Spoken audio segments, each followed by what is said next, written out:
Border Battle with King and CJ with King. You want to go get a hot dog at halftime? Well, guess what? You can also take the under in the second half of 25. You know what I mean? And CJ. You can win Super Bowls right now with me and Grandpa Brady over here. You know, let's do it that way. Presented by the fine students and faculty of the Oklahoma State University School of Media and Strategic Communications in beautiful Paul Miller Building.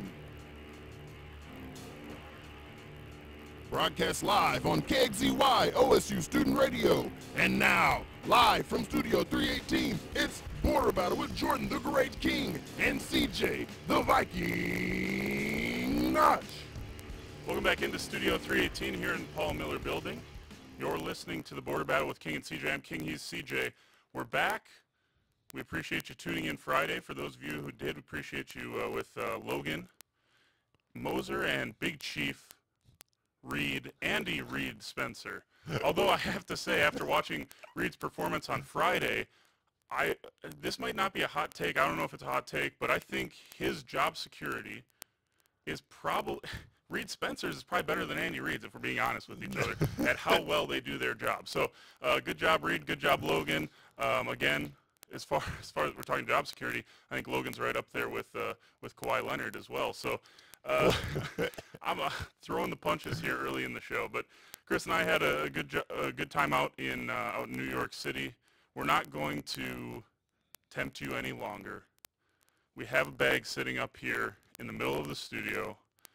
Is there a national championship trophy in it? Let's take a look. Is there or is there not? There's a trophy in there, Chris, but it's a finalist trophy. It's not a national championship trophy. We did not win. We're still grateful, obviously, for this finalist trophy. Chris, obviously, I mean, you let the dust settle a little bit. We're obviously disappointed right when it happened. Let the dust settle a little bit. This is still a pretty special thing, isn't it? Yeah, for sure. And then to say, you know, they told us at the award ceremony to be, you know, the top 5%, even to be a finalist, or the top 5% best, so to speak, in you know, in the nation in that sense. So it's still cool to get some hardware, you know, and to bring it home, and hopefully next year we can, you know, maybe do it again. Yeah, by the way, like we said, if you listen to our podcast, this was not something that, obviously we're proud that we were nominated, and we were proud that our work last year got recognized in some way, but we think that what we're doing right now is already better. We're excited to keep improving. If you saw some of those schools out there, the school we lost to in this award was William Patterson University from New Jersey, I think it was. You'd see what it means to some of these schools out there.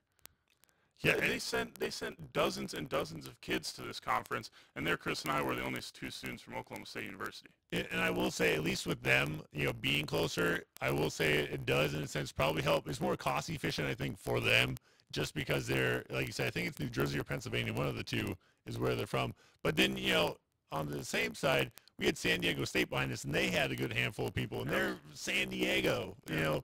I mean, that didn't cost, you know, that wasn't cheap for them either, just like it wasn't, you know, for us. So, you know, it's that same sense of, like you said, you have all these schools and they have advisors and they're bringing people with, and yet, like you said, here we are, just us two, kind of just hanging out. I mean, I still cherish it. It was still great, but yeah, it was, in a sense, it was almost a letdown sometimes to see, you know, the support some of these schools had. Like you said, William Patterson, when they won that, I mean, every single award they won was bigger than the next. They're cheering. Yeah, well, it was cool to see all the schools there and all of the people there. Like I said to you this weekend, we see some of the passion of some of the kids in this program as far as radio goes. You see Reed and Logan; they did a great job on Friday. The talent, the motivation, all of that's there for these people, and I think we should have more than just one finalist at these award shows. You know what I mean? Right. So we're actually gonna switch gears here real quick.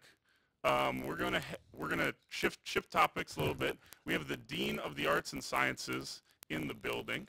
We're gonna bring him up here. The reason we're showing North Carolina Duke highlights is because he is a Duke alumnus. So pardon us. We're gonna get this situated real quick here and bring him on. How you doing? Doing well. Good to see you. Again, Dean of Arts and Sciences, Brett Danilowitz. We appreciate you taking a few minutes to join us up here.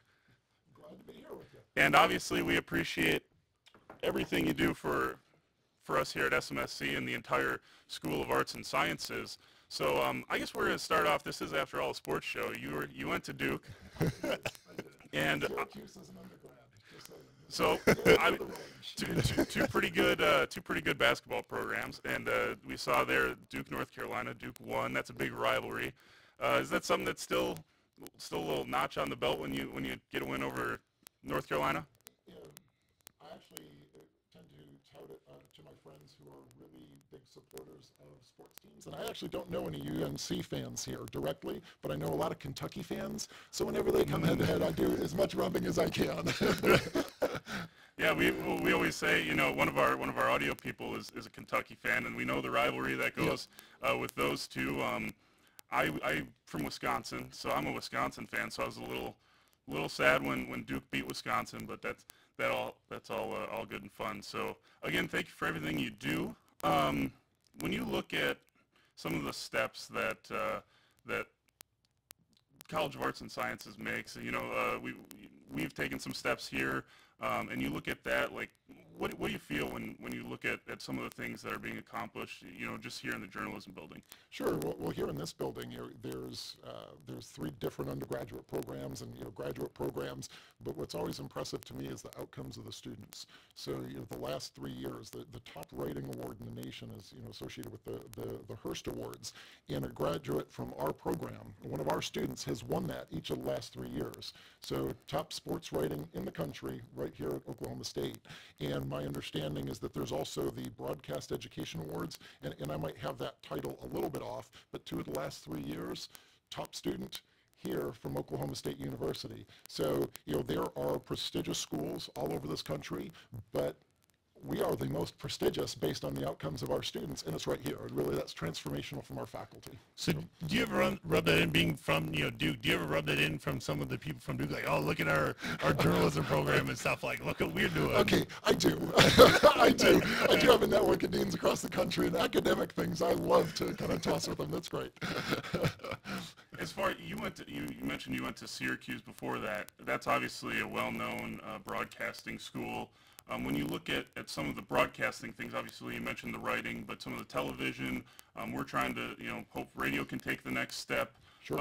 What do you see that we could do at the school to take another step to be like the Syracuses of the world, or is it something that we don't want to be the Syracuses of the world? We want to be the first Oklahoma State, or what? Right. So definitely the first Oklahoma State, right? We want to be whatever we decide to be. We want to be the best at it.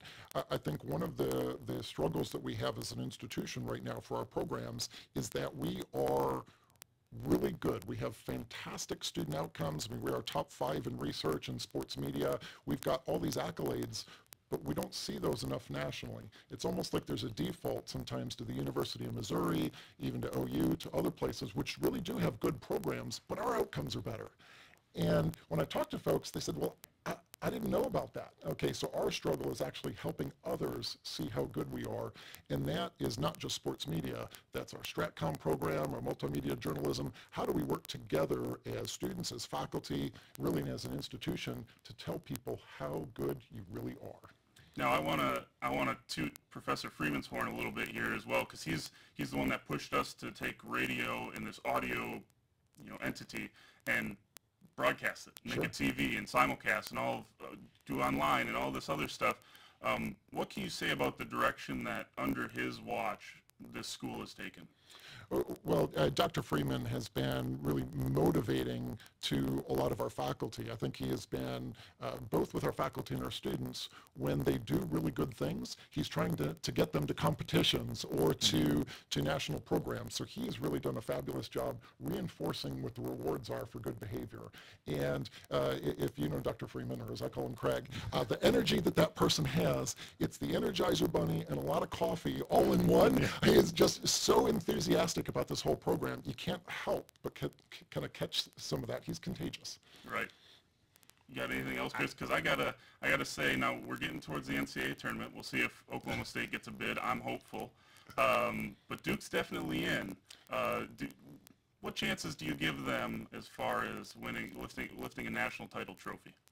You know how they have those pools that you kind of put your teams in and always battle? Well, for the longest time, I always put Duke right into the end. Okay, I don't follow a lot of it, but I always put them right to the end. But after they keep getting knocked out in, the Sweet 16 at best, based on history, I don't think they're getting good as far as they should based on the season. And again, that is just tradition that whenever I count on them, they're not there. So maybe some reverse psychology going on here. Maybe you'll knock them out early in your bracket. That's right. And then they'll go to the end, right? So do you do those brackets with, let's say people from Duke as well? I don't, just colleagues. And we actually don't bet. We do it for bragging points. So, okay. Yeah, just good enough for me. Right, yeah, because it would have been funny otherwise to see if you'd done it with Duke, to see like, oh, you're going to knock them out that early, to see the rubbing that would have went on there. That's right. I always knock Kentucky out early. In my, I think we all like to do that. So, well, I have to say, I mean, if you're doing it with Professor Freeman, he's always got LSU probably going far. Yeah. And I'm sure you have to hear a lot about LSU football during football season. So, is basketball season your chance to kind of Duke? This is my chance to get a few points back. Well, honestly, I follow Oklahoma State almost to a fault these days. So I'm going to be pushing that team, and every chance they get and they beat somebody else, even if I've been there or respect that other team, we've done great. So it's just Oklahoma State all the way. Go Pokes. Do they deserve to be in the tournament this year? Absolutely.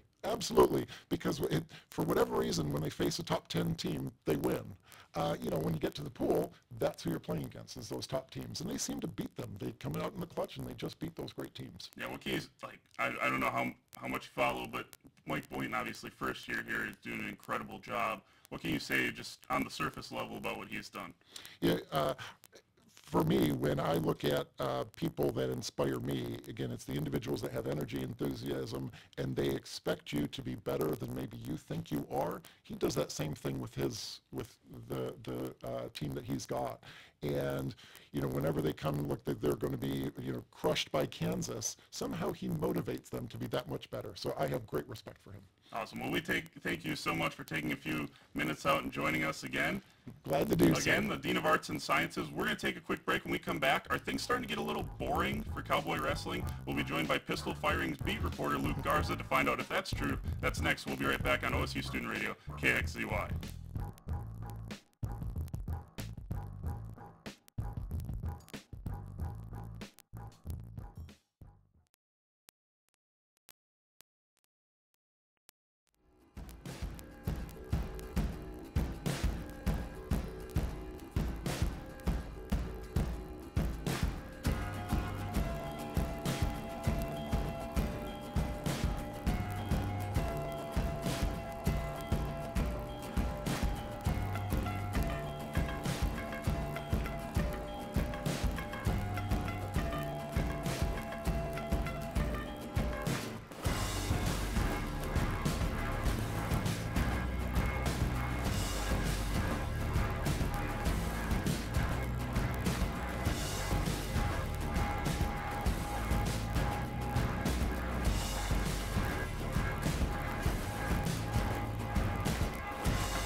Welcome back into Studio 318 here in the Paul Miller Journalism Building. You're listening. Particular show, and the planets just kind of aligned, and here we are.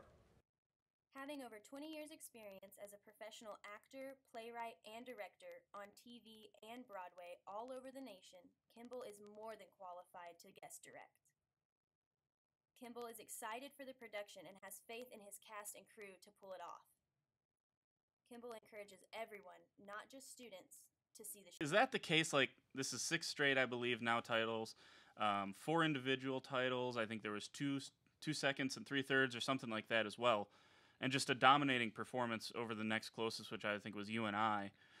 Is this starting to get boring? It's probably not a fair way to phrase it, but I mean, like, is this the ultimate goal for some of these guys? No. Excuse me. The Big 12 title is never really a goal for any of these guys. It's expected. John Smith's won 20 conference titles. This is the 6th in a row. They're going to win it, assumedly in the next few years, just in the foreseeable future.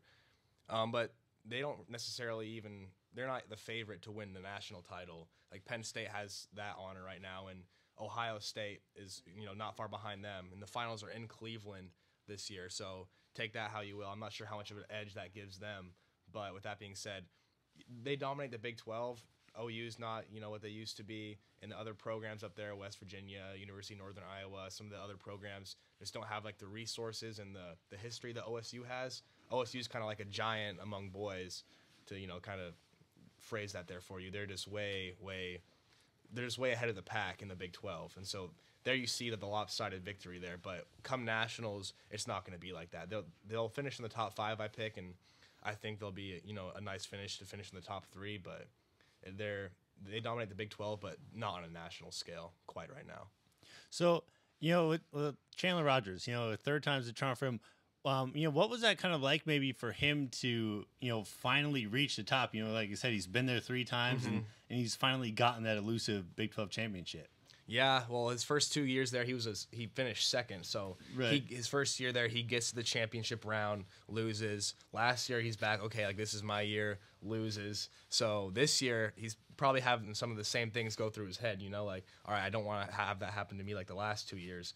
But he said, he felt really good about it, obviously. But he started off looking like he was going to pin the guy early, because Chandler Rogers, of any of OSU's wrestlers, he's the most likely to get a pin on any given day.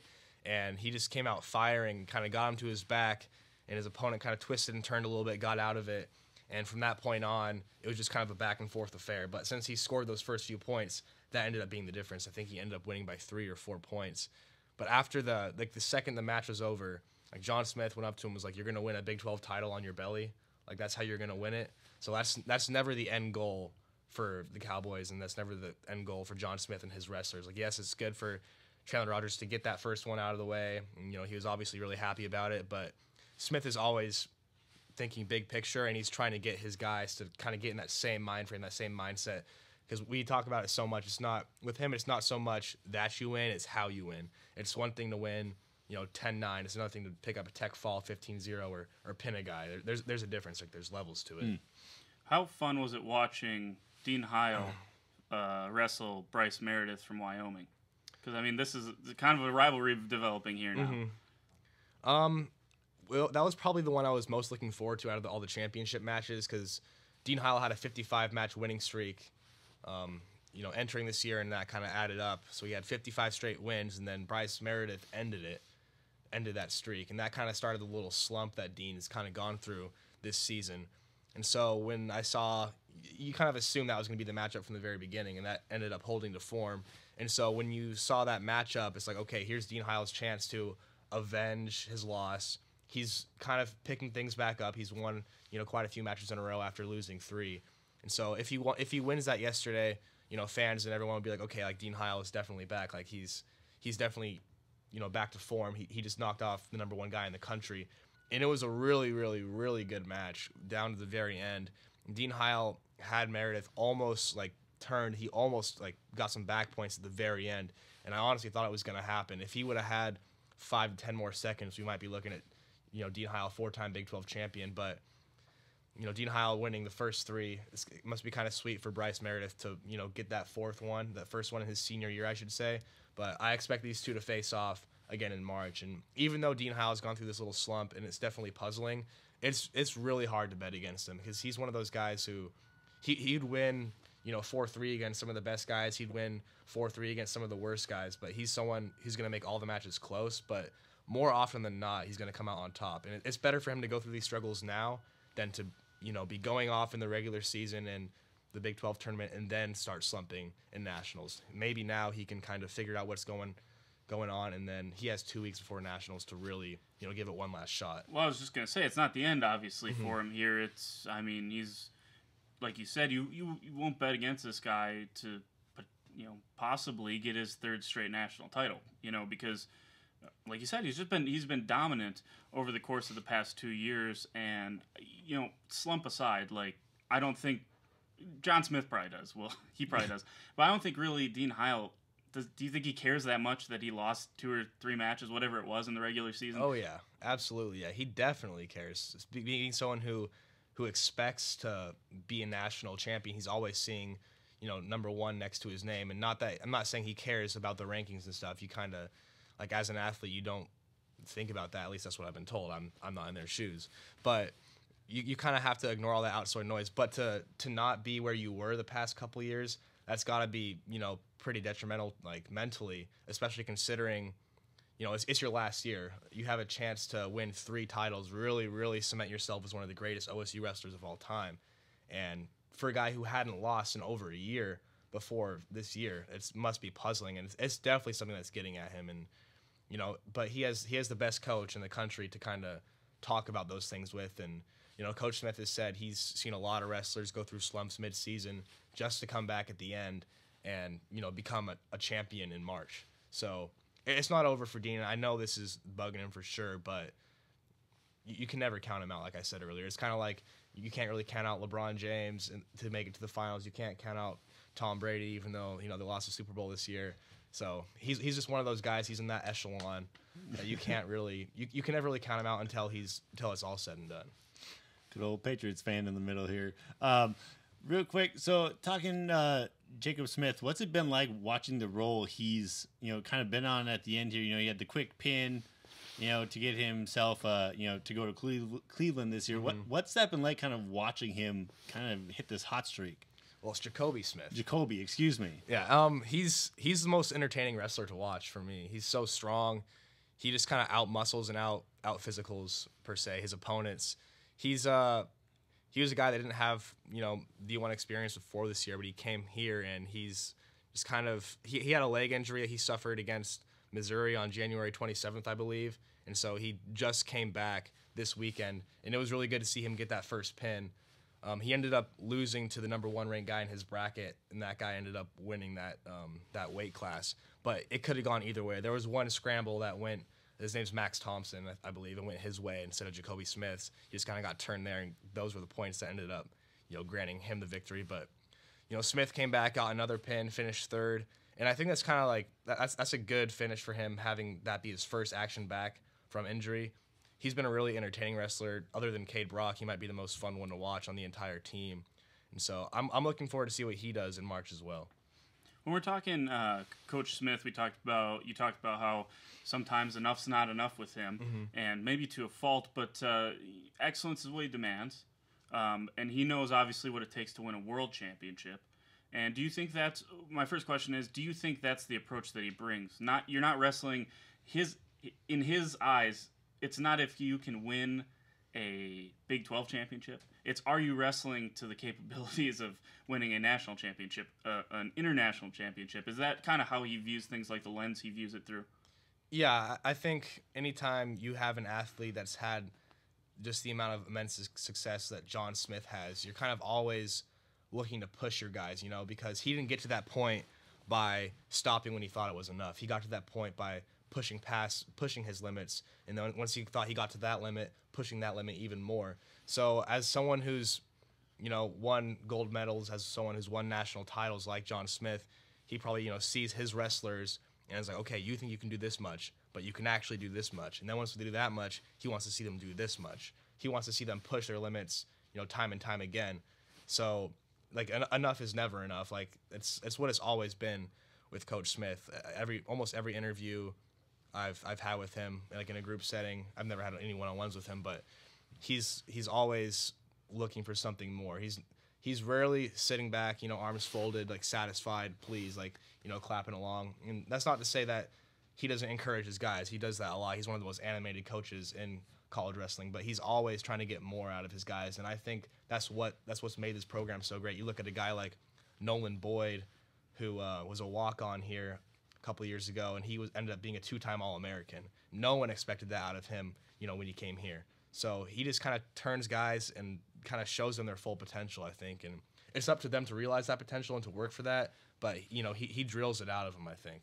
So I guess my other question is, you look at him, I think Coach Littell kind of fits that mold. We'll talk about Coach Littell in women's basketball coming up here in a little bit with Jordan Bishop on the next segment. But do you see, like, these coaches, is there a pattern forming? You look at those two. I think early on in Mike Boynton's career, we can agree he's a guy, not enough's not an enough kind of guy. He's happy with the early success, but they're all striving for perfection, these coaches are. Do you see that kind of a mold starting to form with some of these coaches that are having their jobs at Oklahoma State? Oh, yeah, I think that's kind of what you want and kind of what you expect. You're not going to want a coach who's going to, settle for a certain, like, let's just say, for instance, your basketball coach is like, okay, I want 20 wins, and after that, I'll be good. I don't think you'd ever really want a coach who's going to be like that. You're always going to want a guy who's going to be like, okay, what's next? I want to do more. I want to win more. So to kind of have that persona to where nothing's enough, I think that's good. I think, Kenny Gajewski, softball coach, he's obviously done a great job with the program here, and he's had some success at the national, top level at Florida. You mentioned Mike Boynton, who's done a really good job here in his first season, way outperforming expectations. You mentioned Coach Littell, Coach Smith, Coach Holiday. So I think Oklahoma State has a lot of good coaches who, have at least sniffed some pretty, high moments, some pretty top tier competition and stuff like that. And so I think what you're saying is true, and I think that's kind of what you expect. I don't think you'd want a coach who is okay with a certain number of wins or okay with a certain result, because nothing's ever good enough for like the true champions. So real quick, not to take too much from what the team's done this year, but like for next year with some of these younger guys and the experience that they've been getting, where's this team going to go like next year? Do they, does it seem like maybe they'll have a higher ceiling? Plus all their red shirts coming coming back. Yeah, the red back. shirts. Is this going to be a dangerous team the next 3 years? Is this going to be the team that you're going to have to watch out for consistently? Not that they, you already do, but but now like where's this team going to go? Yeah, let's not get anything twisted. They're definitely a team to watch this year. I'm just saying Penn State and Ohio State are definitely favored above them. But with that being said, they got Dayton Fix, who many think might be, the greatest wrestler right now in the world, pound for pound. He's redshirting. He'll come back at, 125 or 133. That's what I've heard. Nick Piccinini, so All-American last year. He just pinned a former NCAA runner-up yesterday for his second Big 12 title. So they'll have Piccinini and Fix, either 25 or 33. Cade Brock, I'm assuming he'll, go to 41 or maybe 33. And they'll be a really good team. They're pretty loaded, top to bottom. They have those red shirts coming back, so they're definitely gonna have a shot at the title next year, I believe. It's gonna be fun to watch. Thank you so much for joining us, Luke. Again, Luke Garza from Pistols Firing, covers a multitude of sports. Head over to your Twitter account is Luke A. Garza. Pretty simple. Won't put any numbers in there for it or anything. Luke A. Garza. So that's where you can find all his work. We're going to take a quick break. When we come back, Cowgirl basketball did not experience the same level of success that wrestling did this past weekend. We'll be right back with Stillwater News Press's Jordan Bishop to break down what went wrong. This is OSU Student Radio. This is Border Battle on KXCY.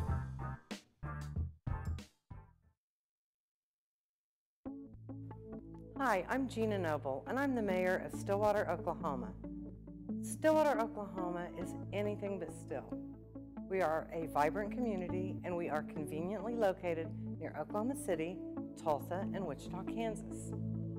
We're the home of the Oklahoma State Cowboys, and we serve as the cultural, economic, and athletic hub for North Central Oklahoma. In fact, several Quality of Life magazines have recognized Stillwater as one of the nation's 100 top places to live and one of the best places to golf. Established in the land run in 1889, Stillwater is a safe, vibrant community. It boasts a great educational system from K through 12, all the way up to our world-class university, Oklahoma State University. We have an exceptional downtown with With a strong entrepreneurial spirit, numerous city parks and trails, and our medical resources are second to none. Stillwater is a wonderful place to begin your career, to start a business, to raise a family, or to retire. We invite you to visit Stillwater because we are anything but still.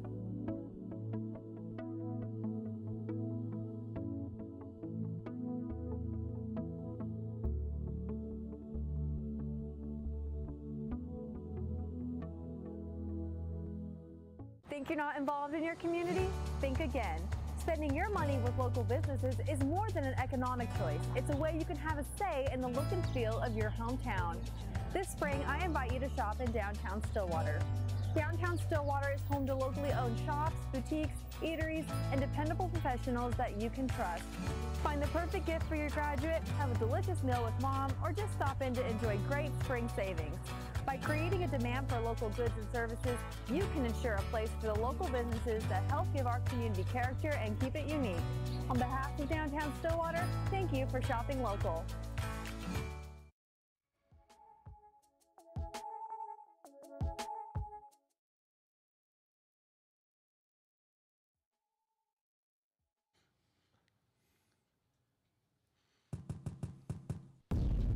Against Kansas in that win, 12 threes made. Against OU, 9 threes made. Against Baylor, both times they played them, 5 threes. Falling into this role, I kind of like it. Just any chance I get to throw for this team, I go out there and help them out in any way possible. I love to do that for them. Is it disappointing for this team to know that they could potentially, if given the opportunity, have success in March, but the thing is it's looking less and less like they're actually going to get there? I mean, you're dealing with right now, the premier softball program in the nation in Oklahoma.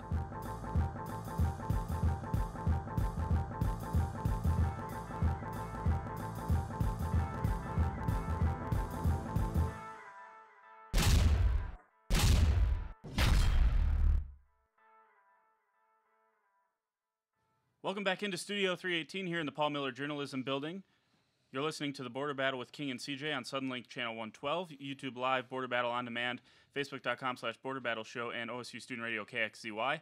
Again, I'm King, he's CJ. Between us now, we have Stillwater News Press's Jordan Bishop. Jordan, thank you so much for carving out a few minutes for us. We appreciate it. Well, thanks for having me on. You know, I really like what y'all have been doing here. It looks really good and it's really impressive, so thank you for having me on there. He's brown-nosing us already. We appreciate it. Thank you so much again. He, among a multitude of things, you were down at the state tournament this weekend covering that for high school yeah, I basketball? cover high school basketball, Class A and B championships. We had a local team, Frontier High School. They made it to the state championship, and boys and girls, and got runner-up in both. So, but if they would have lost in semifinals, I would have been there in the Chesapeake arena for the women's team here at OSU, but they just kept winning. So state championship, Big 12 quarterfinal, that chose to be higher. So made sense. Makes sense to me. So among a multitude of other things you cover, I think you do softball as well, and women's basketball is right there as well. So we're going to talk about women's basketball. They were in the Big 12 tournament this weekend and lost in the quarterfinals, as you mentioned, to West Virginia. What was your first reaction when you saw just kind of the breakdown, or when you saw the results and kind of got to watch a little bit of it? Well, I wasn't surprised. West Virginia is a team that Oklahoma State struggles with. They're a really good team, and right now, this morning on the bracketology, I think they're first 4 out. They're 20 wins as well. They had some injuries at the beginning of the year. They're playing basically 7 people, West Virginia is. So I wasn't surprised OSU struggled with them. They played them last Saturday. They were down by 12 points in Morgantown before they made a comeback, and that was really good for momentum before the senior night here against TCU. But I think the part that was the changing moment in that was Braxton Miller getting hurt, her right knee. And that's your third leading scorer right there behind Kelly Jensen and Lauren Goodwin. And whenever that happens against a team like that, against a team that is hungry and is trying to find, their way into the tournament because the Big 12 isn't getting respect right now on the national level, I think that was kind of the moment there. OSU couldn't win. They lost by 9 points. They made a bit of a comeback at the end to make it respectable, but a good team like West Virginia, it's just you can't lose your third leading scorer. Overall, have you heard anything as far as Braxton Miller's availability going forward? As of an hour ago, they do not know yet. I asked before I came on the show just to make sure, and they don't know. I hope that she can play. After they lost Ariana Combs back in January, that knocked them down a level that they had been playing such a high level. Then you lose Braxton Miller, and then if they do make the tournament, which right now they are in as a 9 seed, if they do make the tournament, I don't know if they get past the first round. With 2 people, it's kind of hard with basically just Jensen and Goodwin. So they need Miller. I made the case last week. Obviously, they play through Kaylee Jensen. Yeah. I made the case last week that, you could make an argument that, and I'm not saying this is true, I'm just saying you can make an argument that Braxton Miller is perhaps their most important player, because if she's hitting her shots, what it does to the defense to expand it out, it gives Goodwin the lanes to drive, and it gives Jensen a little more space to operate down low. What do you think about that theory as far as her importance to the team, and what does it do if she's out? Like how do they adjust if she is out for the tournament? Oh, you mentioned that she does spread out the defense, and I think that she is probably the most important person on that team because of what she does. I think that's why she should have won the Freshman of the Year in the conference over Cheyenne Pellington from OU. But without her, then you have Lauren Goodwin trying to make things go, and she likes to drive in with that left hand. We all seen that. But if you can't have that, if you don't have anyone in the perimeter, which Maria Castro can shoot, she's on and off. Jaden Hobbs is on and off. So you need somebody who can shoot consistently, which is Braxton Miller. And without her, then you're going to have people double teaming Jensen like they did all last year. And then Goodwin's going to be stopped at driving. So you're going to be stuck with an offense that's just stagnant. So do you feel this year's team, have they, overachieved? Have they maybe underachieved? What's kind of your take from watching the team, covering them throughout the season? What's that kind of been like with that? I think at the beginning of the year, I think third in the league is fantastic for them. Obviously, there wasn't a Big 12 preseason media poll this year, so we don't know where they would have been set. But I think third in the league, and Big 12 is great, even though the NCAA doesn't think so right now. But I think that, after they beat UCLA, if they put Mississippi State and Tennessee down the wire, thinking, oh, man, this could be a team that go possibly to the Elite Eight, Sweet 16 definitely. But then you lose Combs. And after you lose Combs, you lose a defensive factor, and she's also your 4th leading scorer. So now you have to try to fill a spot that they've had trouble filling the past couple of years in that 2-3 spot. And then now you possibly lose Miller. You go through a losing streak in February. I think third right now, it seemed like it was underachieving back in December, but now it's overachieving considering what February was. So then do you feel with now Kaylee Jensen being gone after this year, do you think that, is it kind of the same thing OSU is dealing with? Is like they get a team together for a little bit and then they lose a piece and now they're stuck trying to, in a sense, rebuild? Yeah, especially because bigs are so hard to find in women's basketball. And ones like Kaylee Jensen, like she's found out of the middle of nowhere basically. And next year they have some people coming in. They have some freshman posts coming in. So, there's the Delap kid from California who's really highly rated. Maybe she can step in. Gentry Holt maybe can step up, next year. But it's going to be a struggle for that first year. Plus, you got to find a point guard now because Goodwin's going to be going as well. So, Miller was a high school point guard, 3-time state champion in Ohio. So, I think she'll probably be the one. But you are kind of disappointed that, the injuries this year, they could have had something really special. But now you have to wait another couple years to get something like this back again. So...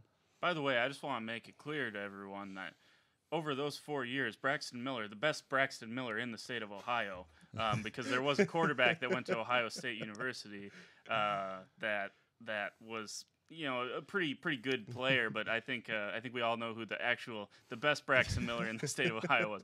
No, but all joking aside, Jaden Hobbs and Castro, you talked about these two specifically, if Braxton Miller is out, with those two stepping into that role, and then Carly Wheeler obviously getting some more minutes now recently as well, is that a 9-seed team that can knock off a 1 seed?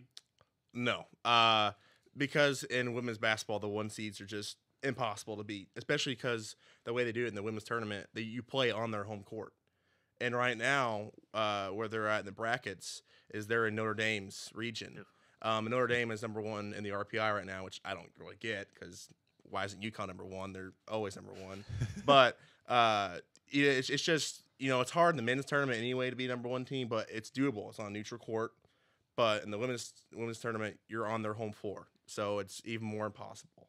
So I don't think that with Miller, you have maybe a sliver of a chance. Without her, I don't think a chance at all. Because I mean, you went on the road to Mississippi State and played well there. If she's back, if she's playing well, what kind of performance is the team going to have numbers wise? Like, what are you looking for from Jensen, Goodwin, and Miller? What kind of numbers would you say is a good starting off point if they are to beat a number one seed? Goodwin cannot have a bad shooting performance. She's had those in this season. She has to be on point. She has to be able to hit her jump shots.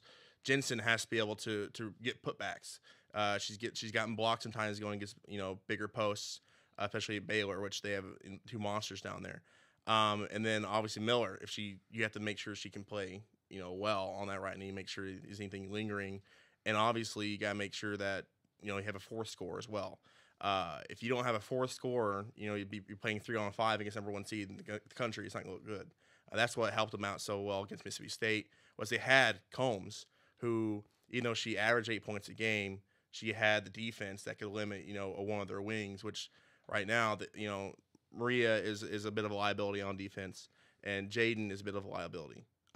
So you need to be able to have somebody step up if you're playing one of those number one seeds in the second round. So let's talk now about Coach Jim Littell. How underrated is he as a coach? Hugely underrated. This is his 20th 20-win season in his career. He turns talent out of people that nobody expects talent out of. Kaylee Jensen, obviously Lauren Goodwin, who had a career where she went from every school imaginable, and this is her first year in the Big 12. He finds talent. Brittany Martin, obviously she was talented coming in, but he took her to another level. Big 12 for our only Big 12 Player of the Year so far. How he does that, I don't know. But he gets everything out of his players that you're in the toughest league in the country, I think. Going against Baylor and Texas, and on the road against West Virginia, Iowa State. Those are hard wins to get, and of course OU right down the road. And he manages to get them, top 4, top 5, and then this year top 3 every single year. In a place that when he came in with Coach Kurt Buckey, they hadn't won a conference game all year. So to have the team, nationally respected, I think he deserves a pay raise, in my opinion. So what's the next step? How do we get more people in the seats? Because I get so frustrated because this is a team that, in my opinion, should be drawing 7 at the very least per game. I mean, what would we expect from a top 25, top 15 at one point in the season? What would we expect from a men's team like that? Yeah. Right? We'd expect 14 grand in the building. Yeah. Why can't we expect half that? Why are we getting 1,900 person crowds at GIA for a team that's competitive, that went down to Texas, one of the best teams in the country, should have won there, arguably should have won in Baylor, and then there's no turnout for those teams when they come up to GIA. And I don't understand why there isn't any. The same thing happened a couple years ago with Brittany Martin, who is one of the best players I've ever seen. And I don't know if it was just there's no basketball fan mentality here anymore. I just don't know, because you look at Iowa State, in Ames, they're a team with a losing record now. They're selling out the house. Texas Tech, a team that only has one conference win, is averaging more fans a game than Oklahoma State. I just don't know why. And I've tried my best. I've written columns on it, saying people come out. And it seems that this year it's gotten even worse. It just doesn't make any sense. They're offering good package deals. They had a night during a Christmas break where they wore sweaters, tacky sweaters. Like, they're doing good promotions. I just don't know why there isn't the turnout that they're expecting. Yeah, I think it's so frustrating because you mentioned the struggles that Texas Tech is having. Texas Tech is getting doubled up by some of these teams as far as score goes, and they're still. It's something that's frustrating, and I don't know if we'll ever really figure it out. But Jordan, thank you so much for joining us. Thanks Again, Jordan Bishop from Stillwater News Press. Where can they find you on Twitter? You can find me at Jordan Bishop 35. It's all together, no underscores or anything. So. All right, so check him out on Twitter. We'll be right back. Coach Mike Boynton is in his rookie year coaching, and he has already vaulted himself ahead of any other Big 12 coach in one specific category. We're going to break down how that happened and what it means for the Cowboys' Big 12 tournament hopes. That's all next on the Border Battle on OSU Student Radio KXZY.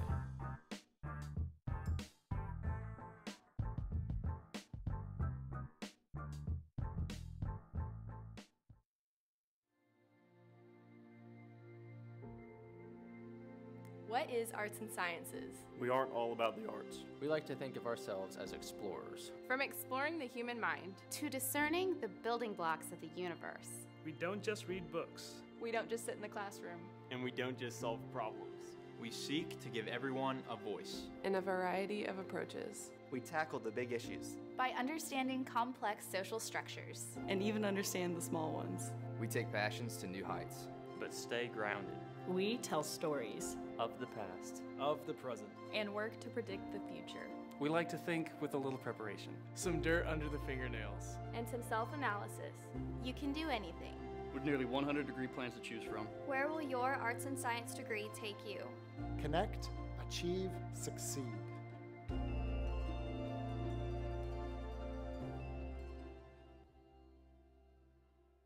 To our neighbors and friends, we come to you today to let you know what's on our hearts. Because you're the reason what we do is so much more meaningful than a job. The reason we believe in the power of investing in tomorrow and the power of community. So this is simply thank you. As we step boldly into a time of growth and change, consider this our promise that every investment in our hospital is an investment in our communities. This spring, I invite you to shop in downtown Stillwater. Downtown Stillwater is home to locally owned shops, boutiques, eateries, and dependable professionals that you can trust. Find the perfect gift for your graduate, have a delicious meal with mom, or just stop in to enjoy great spring savings. By creating a demand for local goods and services, you can ensure a place for the local businesses that help give our community character and keep it unique. On behalf of Downtown Stillwater, thank you for shopping local.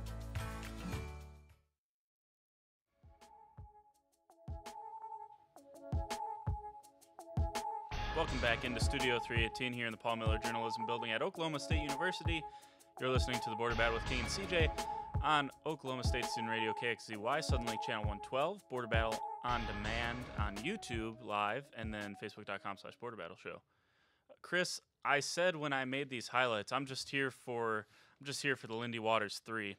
He's my favorite. He's my favorite player. Although Kendall Smith got close with his Russell Westbrook apparel-esque apparel, Cam Newton-esque apparel in the post game. He got close. I think he's now my second favorite Oklahoma State Cowboy. But Mike Boynton comes in his rookie season and does something that no one else in the Big 12 has ever done. Beaten a Bill Self Kansas team twice. On a scale of 1 to 10, how impressive is this?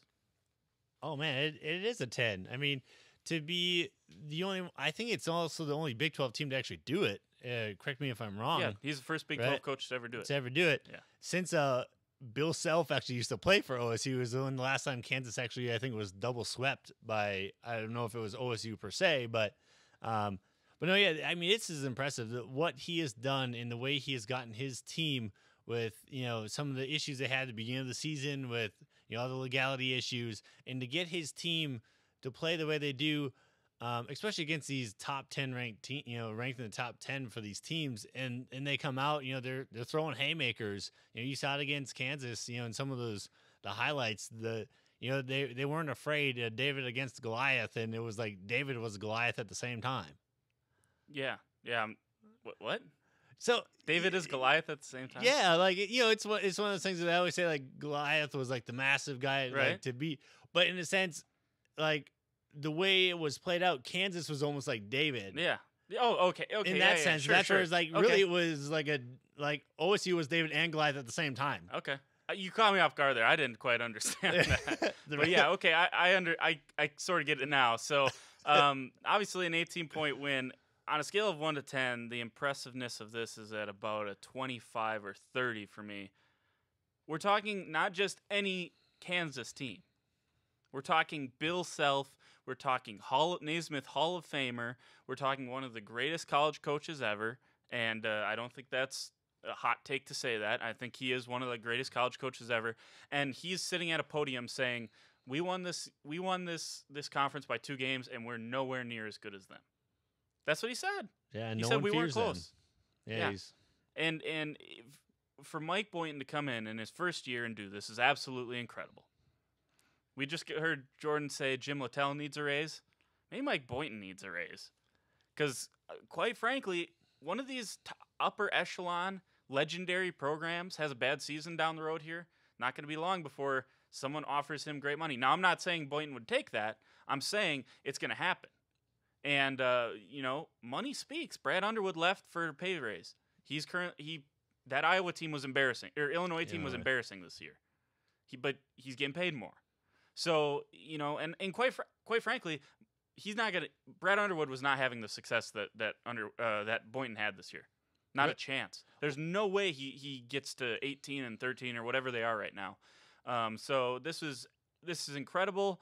He deserves a raise, and quite frankly, should be Big 12 Coach of the Year. I agree. I also think, though, it shows, not to take any credit away from what OSU did, but it also shows that Kansas is not the Kansas that anyone is used to. Like they have good spurts, but they aren't. I don't consider them as well-rounded as they were, let's say, last year. Granted, when you have Frank Mason there for 4 years, it helps when you have that senior leadership, and they still have a few guys there. But I don't know. It's their consistency, in a sense, is just as bad sometimes as OSU's, it seems like. Yeah, they aren't. I guess they're not super consistent. But the other thing you got to think about here, Chris, is that this team is very capable to win a national championship. Kansas has more than enough talent to win a national championship. So I think you're selling Oklahoma State a little short here, actually. And maybe I am a little bit. I personally, I don't think Kansas is as good as they have been in the past, obviously. And like I said, I'm not trying to take away from what OSU did. I mean, they swept them. But, at the same time, you could say Kansas comes in here, granted, it's not a Bill Self team to get blown out like this. But to already have wrapped up the Big 12 and stuff.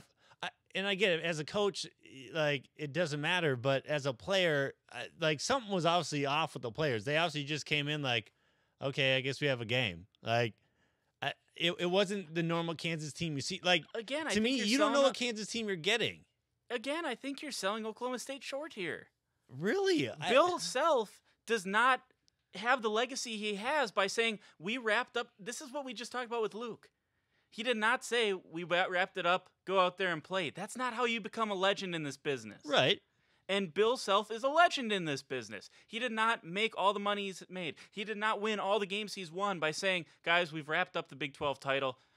Let's just go out there and play. And we got the 1 seed in the Big 12 tournament. If we want to win it, we can. If we don't, we can take a 2 seed and still be successful in the tournament. That's not how you do it. You go out there and you want to stranglehold. They still have a chance for a 1 seed right now. Right. But you want to take this country by the throat and say, we're a 1 seed.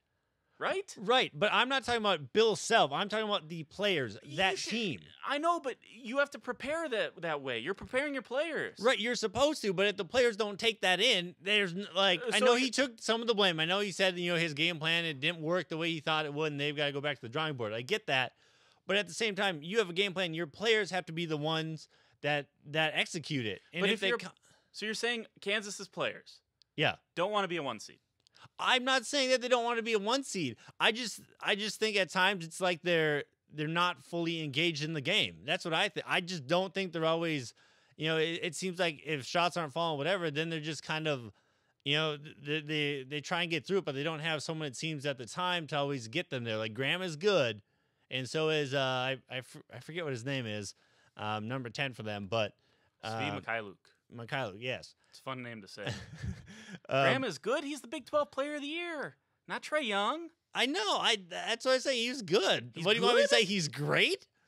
How do you win Big 12 Player of the Year against against a guy who's up for a Wooden Award, a Wooden finalist, Trae Young, and you beat him for the Player of the Year in the conference? So you're a good player. Ho hum. Yeah. That's it? Yeah. You're selling Oklahoma State short. You're selling Kansas short. And I can't wait to look at your bracket in March.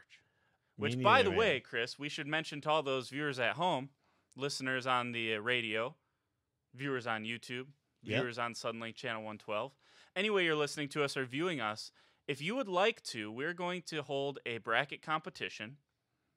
No winnings, no gambling. We're not about that. We're not about going and getting a hot dog at halftime and taking the over. But watching Grandpa Brady win the Super Bowl or something. Absolutely, none of that stuff. But we are going to have a bracket competition Chris and I, and we're going to host it. We're going to enter. We're going to make our picks live on air, and we'll figure out some sort of prize for the winner. We're still kind of figuring out what that is. But we're going to be setting up a website here probably before Wednesday, hopefully before Wednesday, so that on Sunday night when the brackets are released, you can fill yours out. You'll be able to upload it to the website. We'll get it. And then we'll figure out, we'll tally the points and try to keep updates and stuff like that on our Twitter and Facebook page, and probably do some updates on the show as well. And then we'll see how you guys do compared to us. Obviously, Chris has got Kansas getting bounced in the second round, it looks like. So Yeah, I've seen it before, and I know you have too. So well, that's what I mean, Chris. We've seen good teams get bounced as 2 seeds, right? Yeah. What have we never seen? A 16 beat a 1. Never seen that, right? But Kansas doesn't want to be a 1 seed, right? Didn't 16 beat Kansas, or was that in the round of 32 that Kansas got beat by UNI? That was UNI in the second round. Second round. That's a 9 seed, different than 16. No 16 has ever beaten a 1 seed. All right, well. So you don't want to be a 1 seed? Me, no. I like to be an underdog. I've always, with the show, I'm an underdog. Everything, I'm an underdog. So I relish in that. I'd rather be a... I've never won anything in my life. This is the closest I've gotten to winning everything. I get to a final, a championship, and when it comes down to a trophy, I come in second place. Hey, it's better than not placing at all. Well, yes, but that's where I feel like you're like the Ricky Bobby, if you ain't first, you're last. That's exactly how it is. That's where your viewpoint and my viewpoint differ. You're right. I'm out for blood. I want the win. I know you are. I want the win. I do everything. If you're going to participate in something and you're not trying to finish in first place, why are you doing it? Why are you doing it? Real quick, though, just because with our segments getting a little kicked around, why don't you talk about the lovely incident at the New York? Let's get back to New York real quick. We have a little bit of time left. We got about a minute.